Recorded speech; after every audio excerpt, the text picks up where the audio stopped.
Hej Sanne! Vi vil gerne vise dig, hvordan at vi finder frem til A og B ud fra en ret linjes 2 punkter i et koordinatsystem.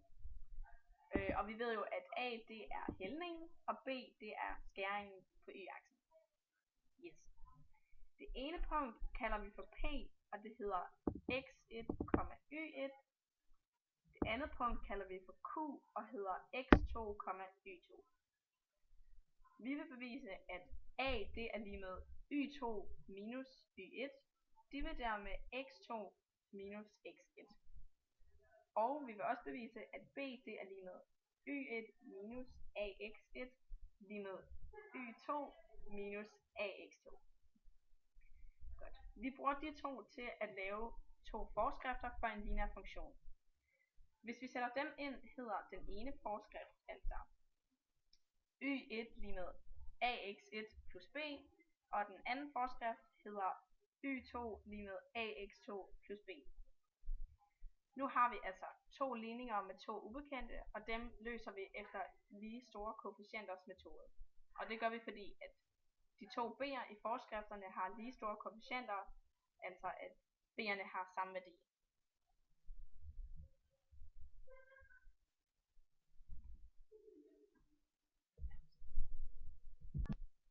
Godt. Vi starter med at finde A.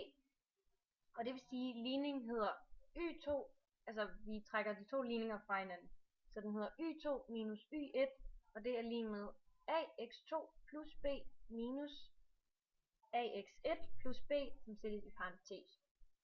Når vi ophæver en minusparentes, så ændrer vi fortegn, så den altså kommer til at hedde y2 minus y1 lige med ax2 plus b minus ax1 minus b.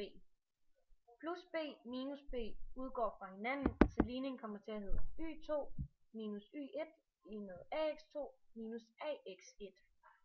For at gøre det mere overskueligt, sætter vi a uden for parentesen, så ligningen kommer til at hedde y2 minus y1 lige med ax2, altså som ganget, minus x1. For at få isoleret a til sidst, bliver vi nødt til at dividere med x2 minus x1 på begge sider, så ligningen til sidst kommer til at hedde y2 minus y1 divideret med x2 minus x1, og det er altså lige med a. På den måde har vi fået isoleret a i ligningen. Det er første led. Ja, og nu hvor vi så som bekendt har fundet a, som er hældningstallet på grafen, så skal vi også finde b. Og b det er hvor at vores lineære funktion skærer med x-aksen. Og så det gør vi så ved at sætte ligningerne ind, hvor vi siger y1 er lige med ax1 plus b, og det bliver så, og det så er den anden ligning, som der hedder y1 minus ax1 er lige med b. Fordi vi skal finde de to punkter på vores koordinatsystem, hvor at den første det er den, som jeg lige har sagt, og den næste det er så y2, altså vores andet punkt, som vi bare redegør for ved at kalde den nummer 2, og den anden for at kalde den for 1, ikke?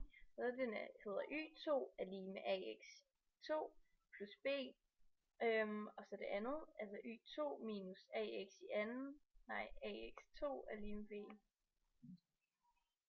Ja, så vi isolerer altså b på denne måde. Desuden vil vi redegøre for betydningen af konstanterne a og b i en retlinjes forskrift y lige med ax plus b. A er altså hældningen, og den er konstant, fordi at i en ret linje vil den altid stige med det samme eller falde med det samme. B er også konstant, fordi skæringspunktet med y-aksen vil altid være det samme.